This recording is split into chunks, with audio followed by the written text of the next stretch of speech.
Alors, regardez, la dernière fois, on a vu la conversion entre le binaire décimal et entre le décimal vers le binaire et aussi vers l'octal et l'hexadécimal et le contraire. Alors, maintenant, je vous montre une autre méthode, d'accord? Euh, et j'utilise le Paint pour écrire. Ça, c'est mon tableau maintenant. J'élargis juste un petit peu la taille pour mieux voir les choses. D'accord. Supposons que vous avez un code binaire, comme ça. Vous avez un 1, 0. Alors, c'est clair maintenant?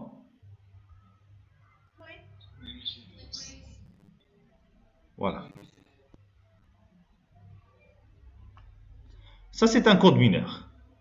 Et nous voulons le convertir en combien? En quoi? De la base 2 vers la base 8. Là, j'ajoute un 1 à la fin et un 1 ici. Alors, pour faire cela, regardez que la base 8 est égale à 2 à la puissance 3. Alors, gardez s'il vous plaît le 3 ici. Donc, si vous voulez, depuis le binaire, attention, je ne pars pas de décimale, je pars du binaire. Pour convertir du binaire vers l'octal, je garde l'octal qui est 2 à la puissance 3 et je prends les groupes de 3 bits. Premier groupe, deuxième groupe et troisième groupe. D'accord? Alors ensuite, je fais quoi? Je convertis ça en décimale. Donc ça c'est 1 plus combien? Plus 2. 1 plus 2 c'est 3. Aussi, on a 1 plus 2, c'est 3. C'est la même chose. Et même là, on a 3. OK? Parfait. Donc, finalement, le code octal, c'est ça. Voilà. C'est ça notre code octal. C'est très simple. OK? Parfait. Alors, j'efface l'écran pour faire un autre exemple.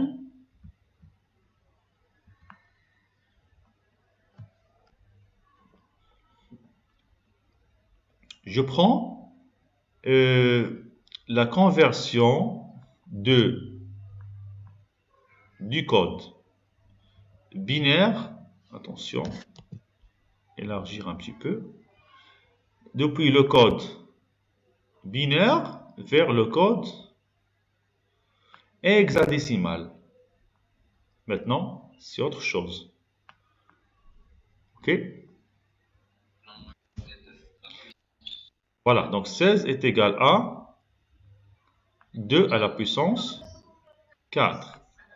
Voilà, donc on garde le chiffre 4. On le garde à l'esprit pour l'utiliser par la suite. Et on donne un code binaire. Voilà. Quel que soit le code binaire qu'on donne. Aïe, aïe, aïe.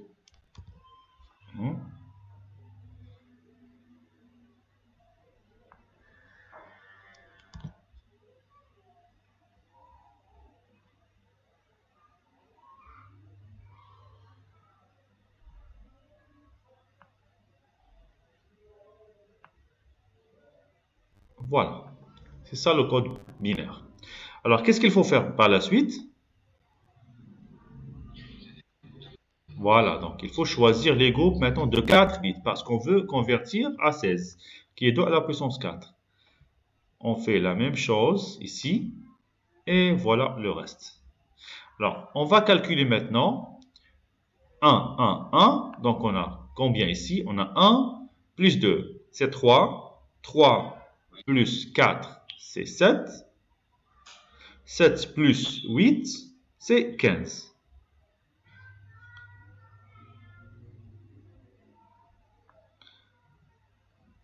D'accord?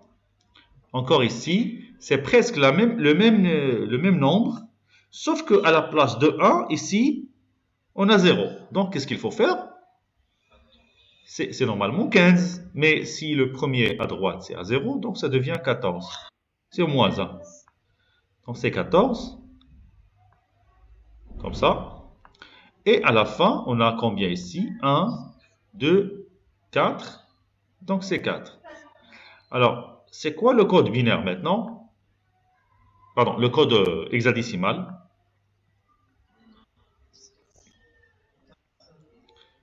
4, 1. Oui, E. Oui, c'est ça. Donc, c'est 4, E, F. Voilà, exactement, 4 EF. Parce que le 14 en hexadécimal signifie E et le 15 signifie F. OK? Alors, ensuite, c'est bon, ça marche. Alors maintenant, on verra le contraire.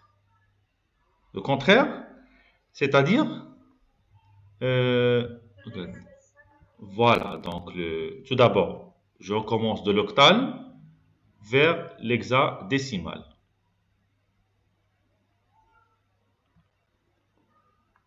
Voilà. Donc, de l'octal vers le, le binaire.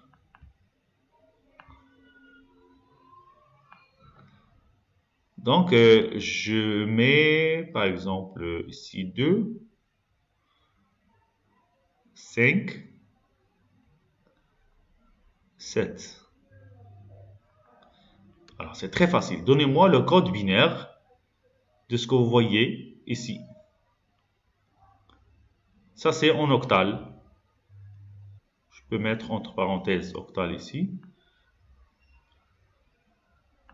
Donc, qu'est-ce qu'il faut faire? Il faut prendre chaque chiffre, comme ça, et le convertir en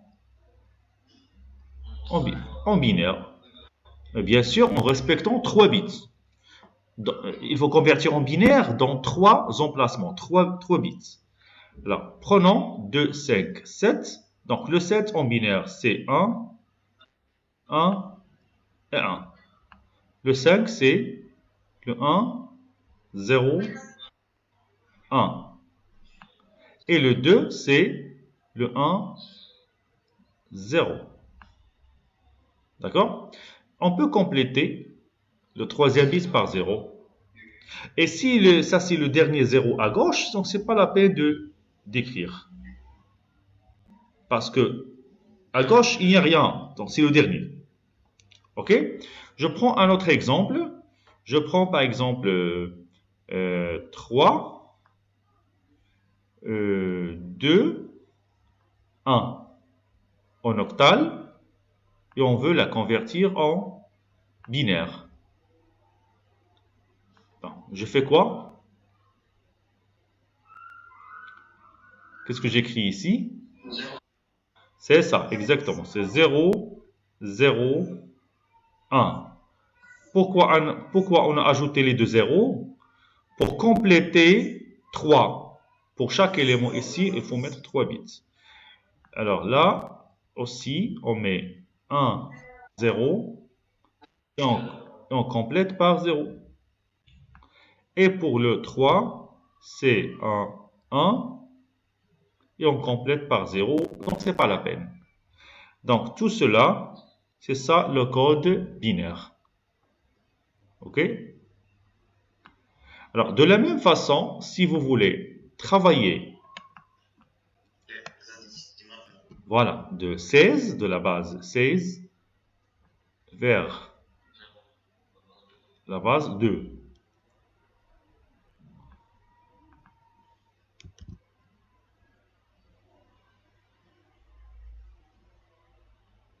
Voilà.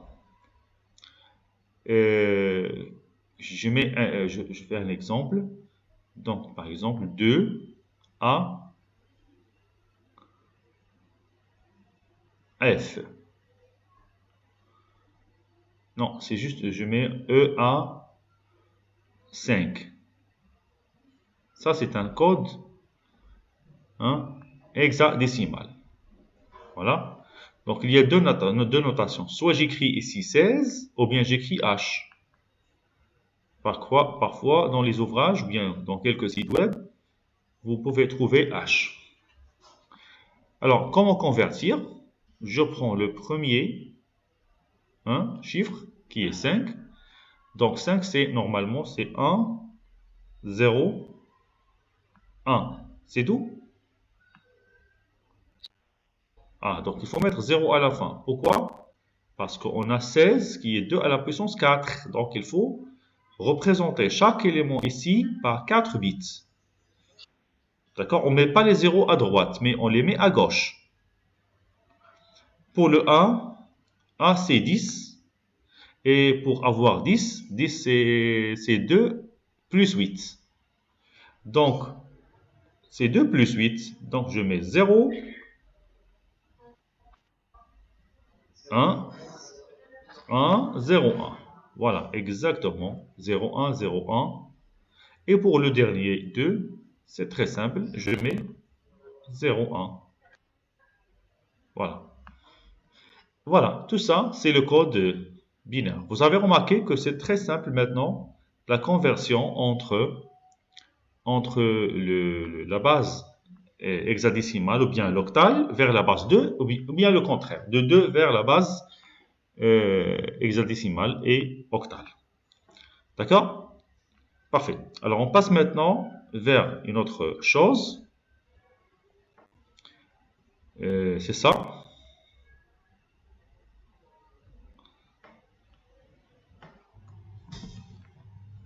On passe vers les opérations sur les nombres binaires. D'accord? Je passe vers les opérations sur les nombres binaires.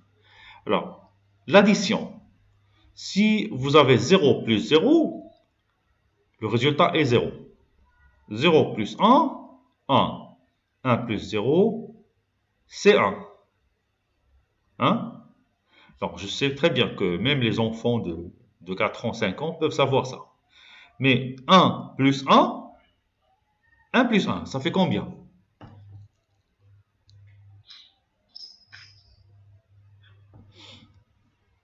Hmm? Ah oui, normalement c'est 2. Si on parle de la base, exactement, si on parle de la base décimale, la base hexadécimale ou bien la base octale, on a le droit d'écrire 2. Mais dans la base binaire, on n'a pas le droit d'écrire 2. En fait, 1 plus 1 est égal à combien? Est égal à 1, 0. Et c'est ça le 2. D'accord? Donc on pose 0 et on retient 1. C'est comme les opérations que vous avez fait dans les classes primaires. D'accord? Si vous mettez 8 plus 5, qu'est-ce que vous faites? Vous ne mettez pas 13. Vous mettez 3 et vous gardez 1. D'accord. Pourquoi? Parce que vous avez dépassé la base. Si on dépasse la base, on met les retiens. Donc maintenant, gardez à l'esprit 1 plus 1, c'est toujours 0 et on garde, bien on retient 1. Voilà. On fait une petite opération ici. 1, 0, 1, 1, plus 1, 1, 0. C'est toujours en binaire. Alors, le calcul, c'est 1, 0, 0, 1. Alors, comment faire ça? Regardez. 1 plus 0, c'est 0. Ah, pardon, c'est 1 plutôt. C'est 1, c'est 1. 1 plus 1, c'est donc 0. Et on retient 1. On garde au-dessus 1. Voilà. 1 plus 0, c'est 1. Et 1 plus 1, c'est toujours 0. Et on retient 1. 1 plus 1, ça fait combien? C'est 0. Et on retient 1. Et voilà, finalement, on a... Donc, je pense que jusqu'à maintenant, tout est bien, tout est simple. Alors, on passe maintenant vers la soustraction. Alors, la soustraction 0 moins 0, 0. 1 moins 0, c'est 1. 0, ou bien 1 moins 1, c'est 0. Et le problème arrive lorsque 0 est moins 1. Alors, 0 moins 1, c'est combien? C'est 1. On pose 1 et on retient 1. OK? Alors, voilà cet exemple. 1 moins 0 donne 1. 1 moins 1 donne 0. 0 moins 1, on pose 1 et on retient en bas le 1. En bas, le 1 et 1 moins 1, c'est 0. Aucun problème. Donc ça, c'est comme ça, on fait les opérations binaires. Mais on sait très bien que parfois, dans l'examen, il y a des gens qui font des erreurs ici. Oui, une simple opération plus, je sais très bien, dans l'examen de 2018, pas mal de personnes n'ont pas répondu à cette question. Mais c'est juste des simples calculs. Pourquoi ils n'ont pas bien répondu à ça? Parce que, regardez qu'est-ce qu'ils ont fait. Ils ont converti ce code binaire en décimal. Aussi, ils ont converti cela en décimal. Et ils ont fait l'opération en décimal. Parce que si vous voyez ça, cette opération de plus, ça c'est combien? Ça c'est 1 plus 2, c'est 3. Plus 8, c'est 11. Ça c'est 11. Et ça c'est combien? Ça c'est 6. 11 plus 6, c'est 17. D'accord? Maintenant, je vais... Normalement, ça c'est égal à combien? C'est 17. Alors, je peux vérifier si c'est 17 ou non. Ça c'est 1. 2 n'existe pas. 4 n'existe pas. 8 n'existe pas. 16 existe. 16 plus 1, c'est 17. C'est exactement 17. Oui, ça se voit juste. Oui, c'est juste. Mais dans certains cas, si vous faites ce calcul comme ça devient faux. Et on va voir pourquoi par la suite. D'accord. Maintenant, pour l'opération de multiplication, c'est très simple. Il n'y a pas de retien ici. 0 fois 0, 0. 0 fois 1, 0. 1 fois 0, 0. Et 1 fois 1, 1. Ça, c'est normal. Et on fait comment? On met 0 fois 1 fois tout ça, c'est toujours des 0. 1 fois tout cela, on met point et on met le premier code binaire en bas. On met 2 points et on met le code binaire en haut. Et maintenant, on commence l'addition. 0, ça c'est 0. Ça c'est 0, 1, 0, c'est 1. 0 plus 1, c'est 1. 1 plus 1, c'est 0. Et on retient 1. Alors, 1 plus 0, c'est 1. 1 plus 1, c'est 0. Et on retient 1. 1 plus 0 en bas, c'est 1. Plus 1, c'est 0. Et on retient 1. 1 plus 1, c'est 0. Et on retient 1 et on l'écrit ici. D'accord? Parfait. Pour l'opération de division, toujours, on va faire la même chose. Qu'est-ce qu'on fait? Je pense que vous avez déjà commencé la division euclidienne. Les polynômes. Je pense qu'on analyse. Pas encore, vous n'avez pas encore commencé D'accord, la division euclidienne. Ok. C'est ça son principe. Hein. C'est ça son principe. Sauf que dans votre cours de maths, je pense l'analyse 1, à la place des 0, 1, 0, 1, vous allez avoir d'autres choses.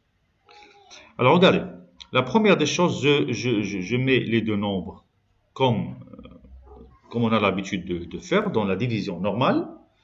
Et je fais quoi? J'ai ici 1, 0, 0. On a 3 bits. D'accord? Donc, je prends combien de bits ici? Je prends 3. Pourquoi? Parce que 1, 0, 1 est supérieur à 1, 0, 0. Donc, je mets le 1, 0, 0 ici et je fais l'opération de soustraction. D'accord? Alors, 1 moins 0, 1. Donc, ça donne 0. Alors, ensuite, je fais quoi? Je descends le 1. Donc, j'aurai quoi ici? 1, 1. Qui est inférieur à combien? À 1, 0, 0. Donc, je mets 0, puisque c'est inférieur. Regardez la couleur, mauve. Donc, c'est inférieur.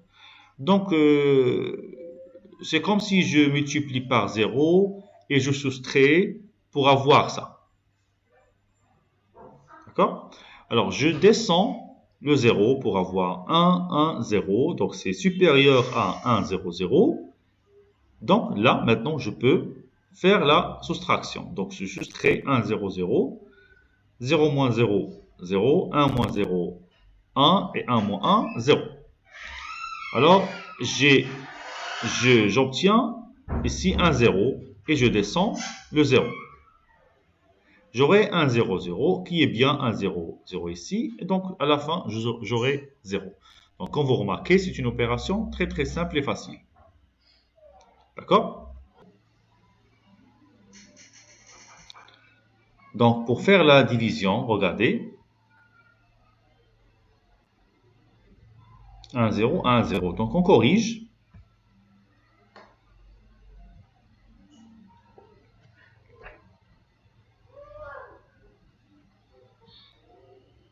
Voilà, donc c'est 1, 0, 1, 1, 0.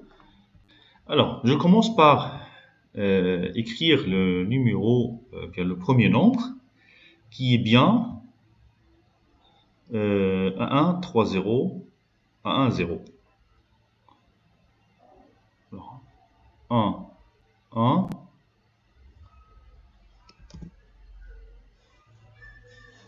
1, 1. 3, 0, premier, deuxième et troisième. 2, 1, 0. Cela est divisé par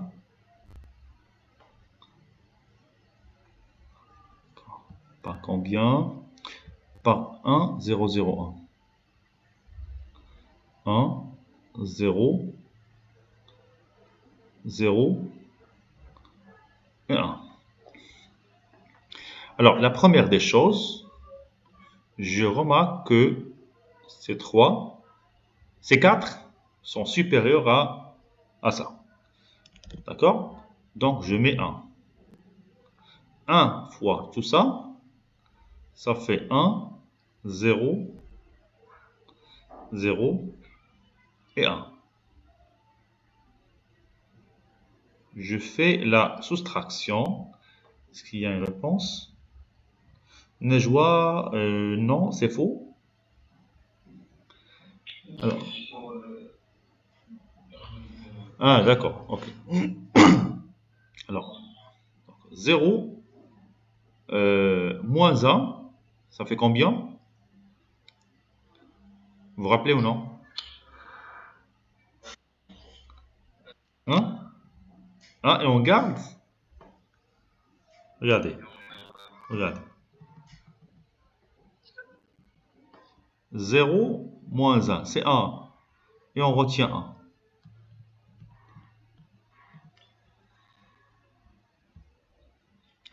Donc, c'est 1. Et on retient ici un 1. Là, à côté de ce 0. D'accord? Alors maintenant, 0 moins 1. Toujours la même chose. C'est 1. Et on retient 1 ici. 1 moins 1, c'est 0. Et le reste 0. Alors, je descends ce 0 en bas. Ceci. Et toujours, ça c'est inférieur à ça. Donc, je dois mettre combien? je dois mettre 0. Maintenant, je dois descendre ce 1 ici. Voilà, maintenant c'est supérieur à ça. Et j'aurai ici 1. Et je dois multiplier par ça pour avoir ici 1 de 0, 1. 0, 0 et 1.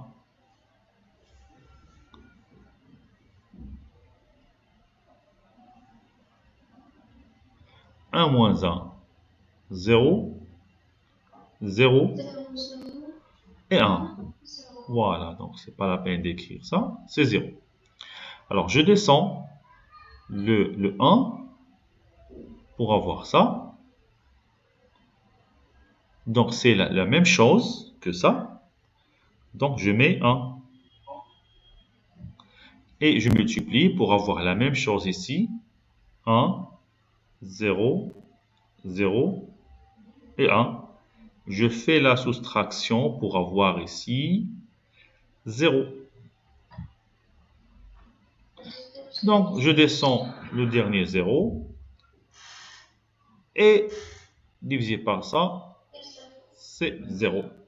Donc, on a combien? 1, 0, 1, 1, 0. C'est bon?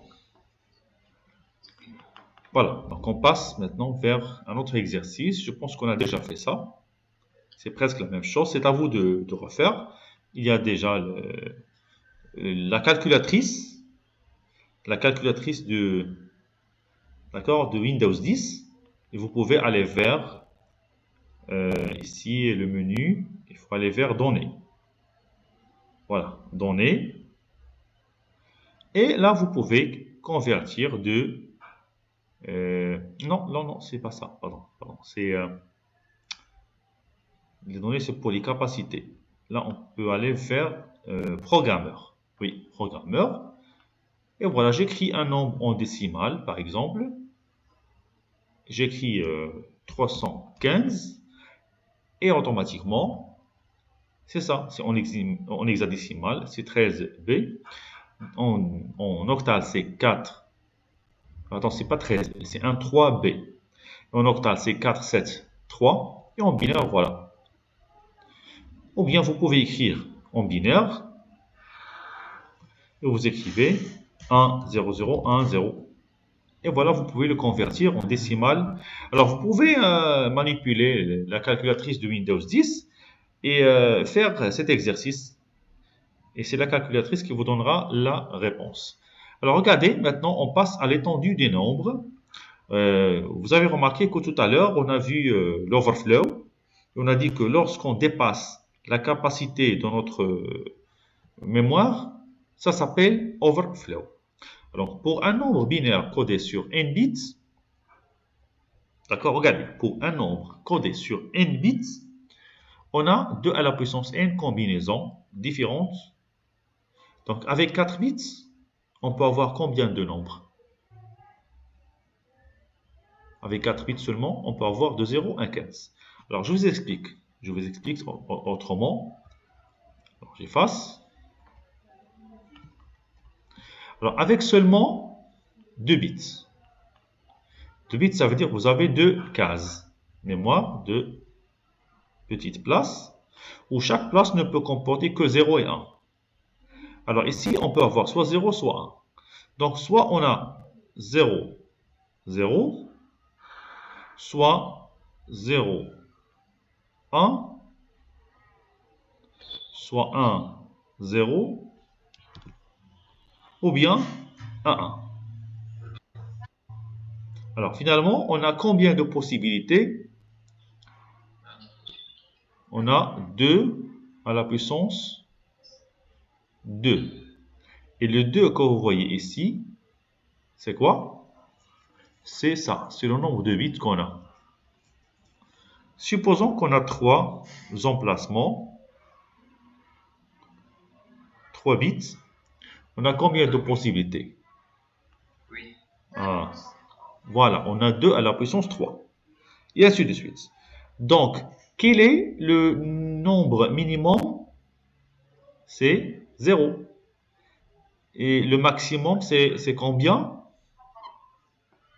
Ici, c'est 3. Je parle en décimale. De 0 jusqu'à 3. D'accord? De 0 jusqu'à 3. Alors, comment je peux savoir le nombre minimum? Par exemple, maximum. Ça veut dire si toutes les cases sont remplies. Hein? Non, je fais l'opération suivante. C'est toujours 3 ici pour 3. C'est 2 à la puissance 2 moins 1. D'accord? Si vous avez ici 3 bits, donc 1, 1, 1, voilà, 1, 1, 1, c'est le max. 1, 1, 1, c'est le max. Et 1, c'est 1 plus 2 plus 4, ça fait 7. Donc 2, 0, 0, 0, jusqu'à 1, 1, 1, voilà, qui est le 7. Voilà, exactement, qui est égal à 2 à la puissance 3, 2 à la puissance 3 et 8, moins 1, ça fait 7. D'accord? Donc finalement, si vous avez n bits,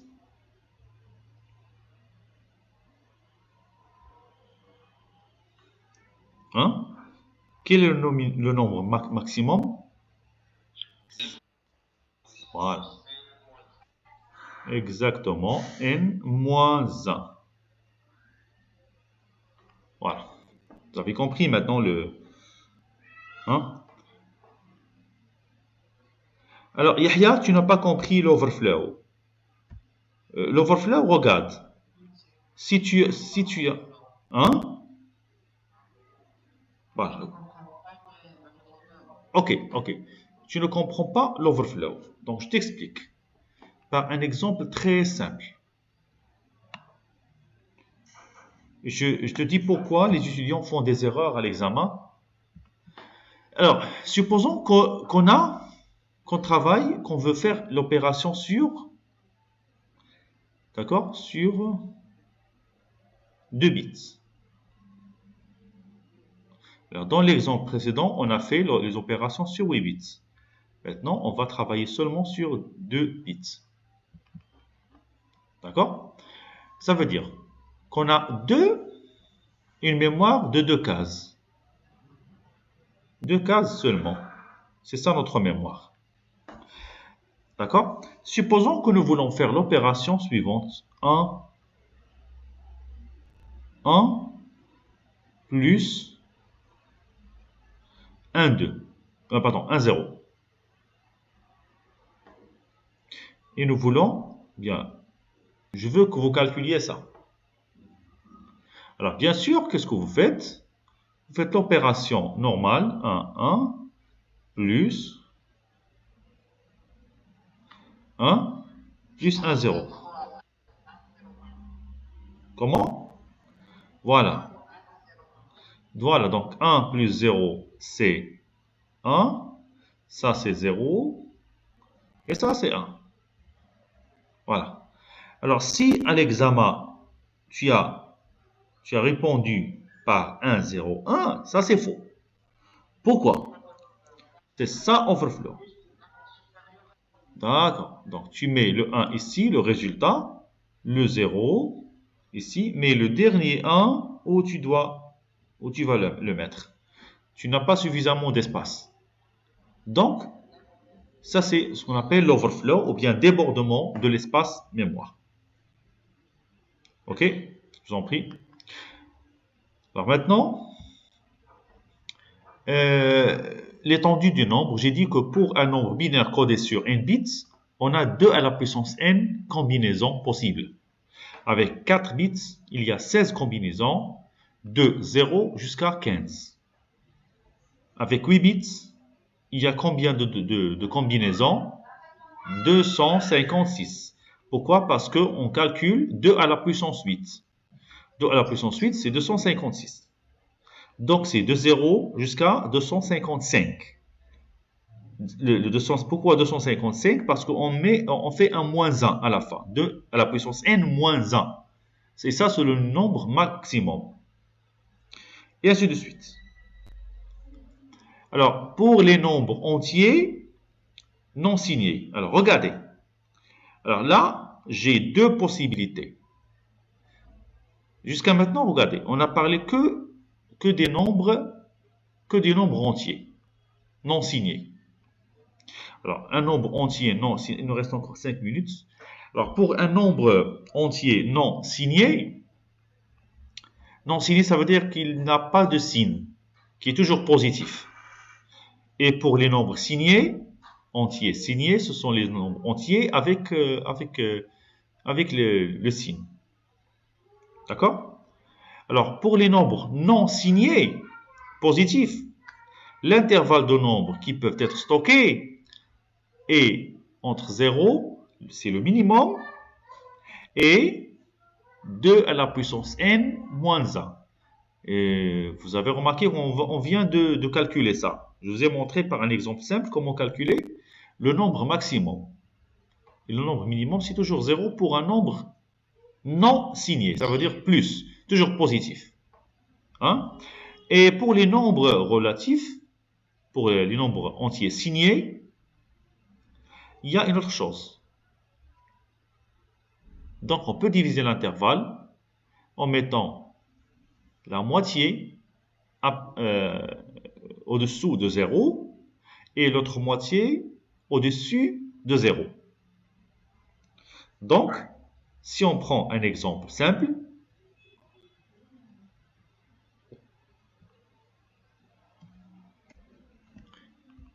voilà. Si on prend l'exemple suivant, par exemple, les nombres signés sur 2 bits. On a seulement 2 bits. D'accord? Alors, en fait, on a combien de cases? On a seulement deux cases. Alors, ces 2 cases, quelles sont les possibilités?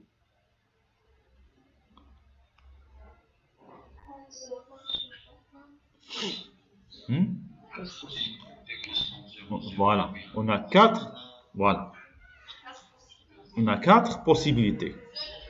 Voilà, 4 combinaisons. Alors, ces 4 combinaisons, d'accord? Ces 4 combinaisons, est-ce qu'ils commencent par 0?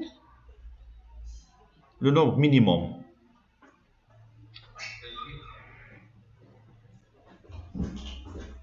Non, c'est signé. Un nombre signé.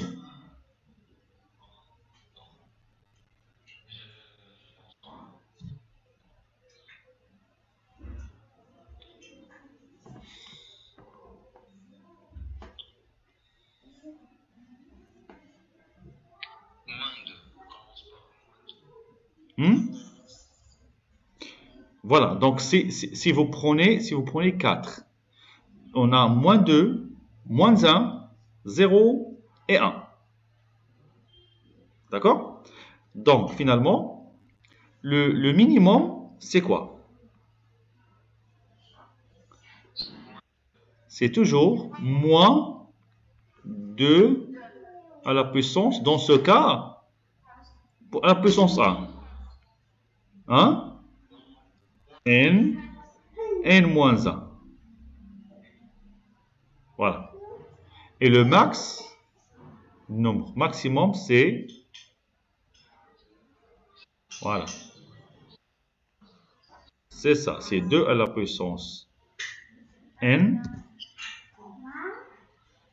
moins 1 pour n, et le tout moins 1 pour le 2. Le tout moins 1. D'accord? C'est comme ça que je calcule l'intervalle. Alors maintenant, j'ai un exemple. Sur 8 bits, le nombre de combinaisons possibles est 2 à la puissance 8. En fait, ça c'est 2 à la puissance 8, c'est pas 28. Je vais la mettre en... D'accord? Exposant.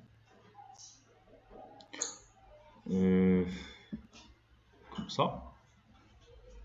Exposons.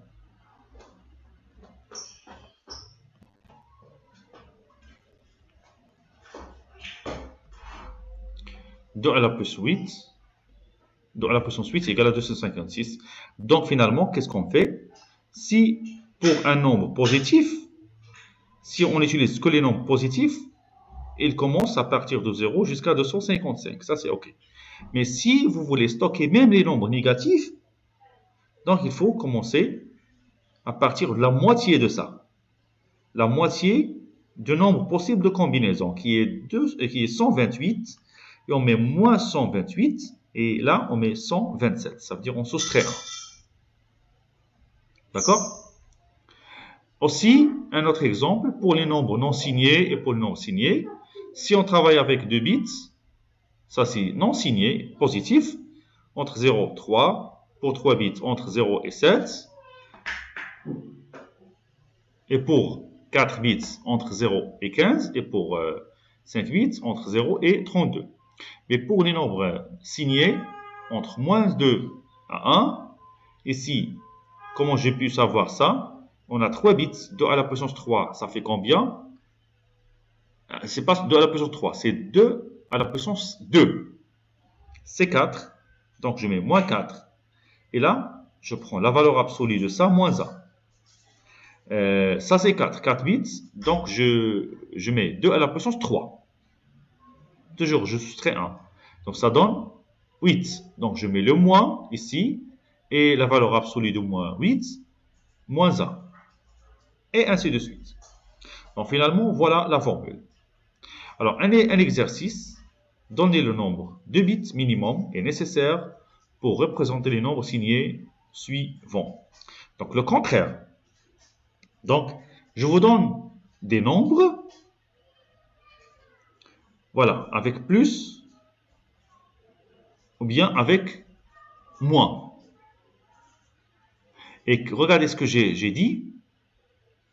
Pour les nombres signés, ça veut dire que tous les nombres suivants, même si cela est positif, c'est signé. Ça veut dire avec signe. Alors, pour ce nombre-là, il faut me donner tout simplement la valeur de n. C'est ça? Pour le nombre suivant, il faut donner la valeur de n et ainsi de suite pour le reste. D'accord? Alors, s'il vous plaît, ça c'est un exercice pour vous pour la séance prochaine. D'accord? La séance prochaine, il faut se préparer, il faut répondre à cette question. Et la première des choses qu'on va faire, c'est la correction de cet exercice. D'accord? Est-ce qu'il y a des questions?